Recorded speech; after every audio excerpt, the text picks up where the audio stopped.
दिन रात ये फूलों ना मोर दाबते रहे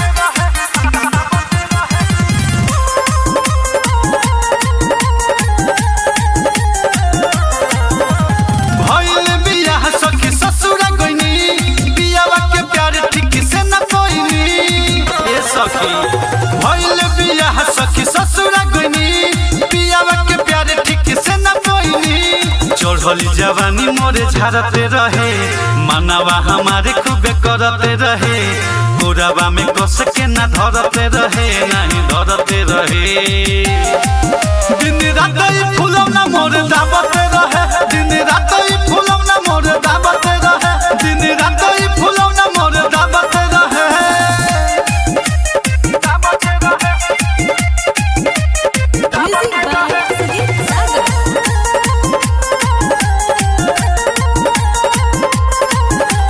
पत्थर बोलो मुँह के पत्थर समान रे लगे ओकरा देहिया में नई खे जान रे हो पत्थर बोलो मुँह के पत्थर समान रे लगे ओकरा देहिया में नई खे जान रे उठावा सटावते रहे देहिया के नासा जगावते रहे झूठे बात में भूलियावते रहे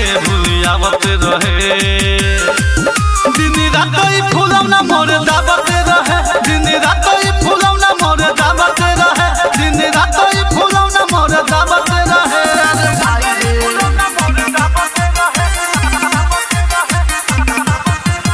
mix by Durga recording studio थाने। शादी कोई के सुन होता पछतावा पिया निरंजन गरम करे न तावा शादी कोई के सुन होता पछतावा पिया निरंजन गरम करे न तावा बीरी बीरी हम के बोलावते रहे मुहावा से उहावा छुआवते रहे ओही में तो हाथावा लगावते रहे हाँ लगावते रहे दिन रात ई फूलों ना मोर दाबते रहे दिन रात ई फूलों ना मोर दाबते रहे दिन रात ई फूलों ना मोर दाबते रहे अब का छोड़ दो फोड़वा का एकरा के।